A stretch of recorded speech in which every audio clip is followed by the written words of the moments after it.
Bom dia pessoal, tudo bem? Vamos começar então mais uma videoaula, a última dessa primeira apostila, que é a que fala sobre polaridade das moléculas, ou seja, polaridade das ligações covalentes. Lembrando que a gente já aprendeu o que é uma ligação covalente, qual é a polaridade de apenas uma ligação covalente e já aprendeu o formato das moléculas. Ou a geometria molecular, né, que é a maneira mais bonita, mais científica de se falar isso. E agora a gente vai juntar esses três assuntos para entender se uma molécula é polar ou apolar e depois entender a necessidade do porquê a gente precisa estudar isso. Então, o primeiro passo agora aqui, galera, entender como a geometria molecular e a ligação covalente geram a polaridade da molécula. Primeiro de tudo, pessoal, o que significa algo ser polar?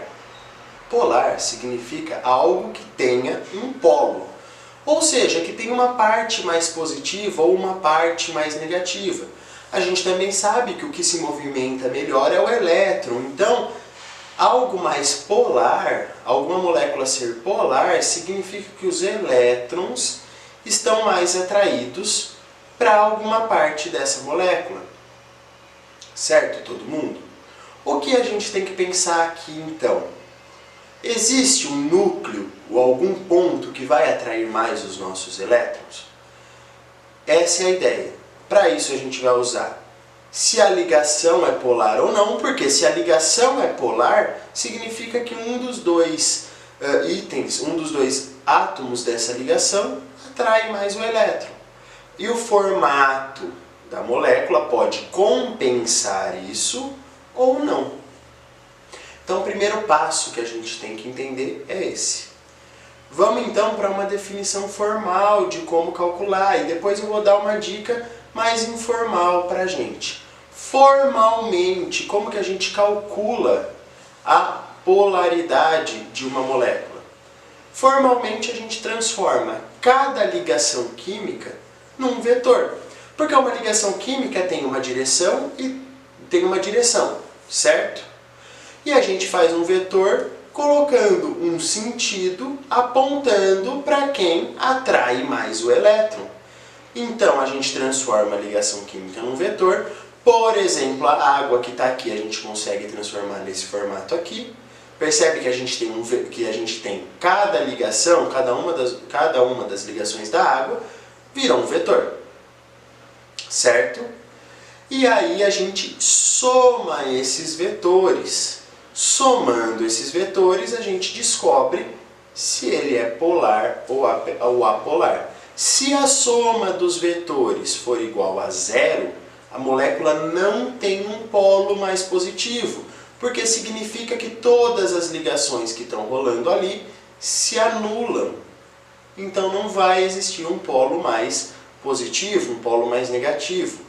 Em compensação, se a soma desses vetores for diferente de zero, aí vai existir um polo mais positivo, um polo mais negativo. E esse vetor vai indicar isso, qual é o polo mais positivo ou mais negativo. Por momento, por hora, para o ensino médio, para o vestibular, é mais relevante saber se uma molécula vai ser polar ou apolar do que saber exatamente qual o formato desse vetor resultante, qual a direção e sentido que ele existe. Isso é menos relevante. Aqui pra gente, a gente pode transformar em uma questão de sim ou não.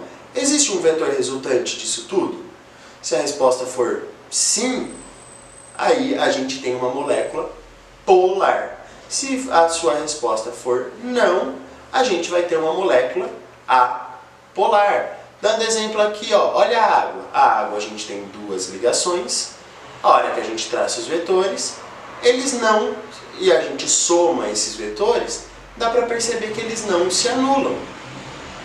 Que a gente tem um vetor resultante. Significa que a água é polar. A água tem um polo negativo, no caso, o oxigênio. Percebe que o vetor aponta para cima, onde está o oxigênio? Em compensação, o gás carbônico, CO2, a gente tem 4 ligações aqui, né? 2 ligações duplas.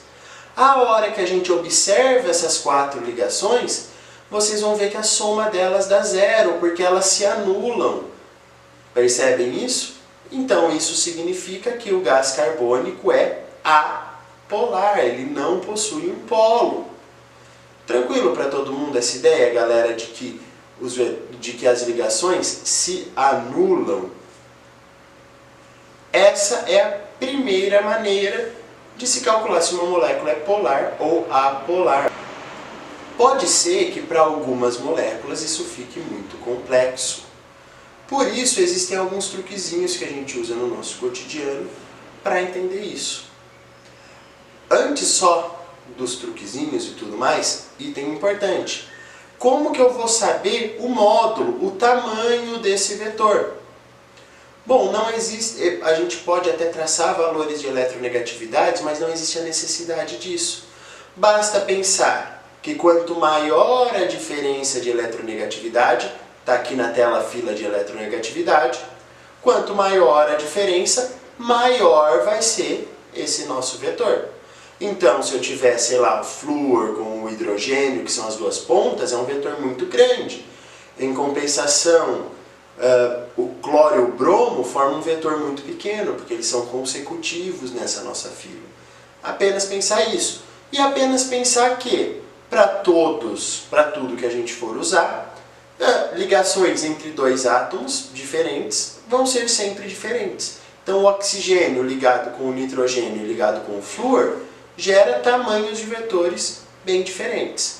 Então, a primeira maneira e a maneira teórica de se calcular se a gente tem ou não polos na nossa molécula é fazendo uma soma de vetores. Muitos alunos preferem resolver por soma de vetor. Agora eu vou ensinar um truque que, na minha concepção, facilita um pouco as coisas. Pessoal, agora uma maneira mais prática da gente avaliar isso seria observando a geometria da nossa molécula e quais são os átomos que estão ligados. Com 2 perguntinhas bem simples, às vezes uma só, a gente já consegue ter uma visão prática se a nossa molécula é polar ou apolar. Por exemplo, todas as moléculas, primeira pergunta que a gente tem que fazer, qual é a geometria dessa minha molécula? Então, para fazer a soma de vetor, você já tinha que saber a geometria da molécula, aqui também. E é importante a gente pensar que todas as moléculas que são angulares ou piramidais vão ser necessariamente polares. Isso é uma regra que a gente pode decorar. Por quê? Sempre que a gente fala de piramidal ou angular, a soma de vetor nunca consegue ser igual a 0. Se a soma de vetor nunca vai ser igual a 0, então a gente não tem como ter algo apolar. Então, para uma regrinha prática para a gente, todas as piramidais e angulares são polares. Por fim, e os outros, o linear, trigonal, tetraédrico, como que eu trabalho com elas? Bom, basta ver tudo que está em volta do meu átomo central. Eu tenho ali um átomo central, vamos pensar no CO2. Eu tenho o átomo de carbono e tudo que está ligado em volta dele é igual. Percebe que nesse caso vão se anular os vetores? Então aqui eu tenho apolar. Se forem diferentes, como é o caso do HCN, percebe que nitrogênio e hidrogênio são bem diferentes, eu não vou ter a soma de vetores igual a 0, então vai ser polar. Então, para resumir bem simples, galera, 2 perguntinhas básicas. Qual é a geometria? Se for piramidal ou angular, você já pode colocar que é polar. Se não for nenhuma dessas duas, o que está ligado no átomo central? É tudo igual? Ou tem algum diferente? Se tiver alguma coisa diferente, a molécula vai ser polar. Se for tudo igual, a molécula vai ser apolar. Talvez isso facilite, talvez isso faça ficar mais simples do que apenas fazer uma soma de vetores. Talvez para bater o olho na molécula e saber. Por que é importante a gente entender a polaridade das nossas moléculas, pessoal? Porque existe uma regra geral que a interação ocorre melhor quando a polaridade é similar. Então, por exemplo, o ácido clorídrico, ele é polar. A água é polar. Então a gente dissolve bem o ácido clorídrico na água. Certo? Ou quando a gente fala de gordura, por que a gordura não dissolve na água? Porque a gordura é apolar, a água é polar. Então, você tem um prato engordurado, não adianta somente você passar água, você precisa passar o detergente. Então, a polaridade das moléculas vai indicar com o que essa molécula vai interagir melhor. Certo, pessoal? É importante a gente sempre pensar nisso. Tudo que dissolve em água é polar, tudo que não dissolve em água é apolar. Uma maneira prática da gente pensar no nosso cotidiano. Gasolina não dissolve na água, então ela é apolar. O álcool dissolve na água, então ele é polar. E assim por diante. Tudo que dissolve na água é polar, tudo que não dissolve é apolar. Petróleo, por exemplo. Certo, pessoal? Aqui a gente tem, então, o final da nossa aula. Com isso a gente termina a nossa aula de hoje. Um abraço, até à tarde no plantãozinho de dúvidas, para quem tiver dúvidas. E até mais.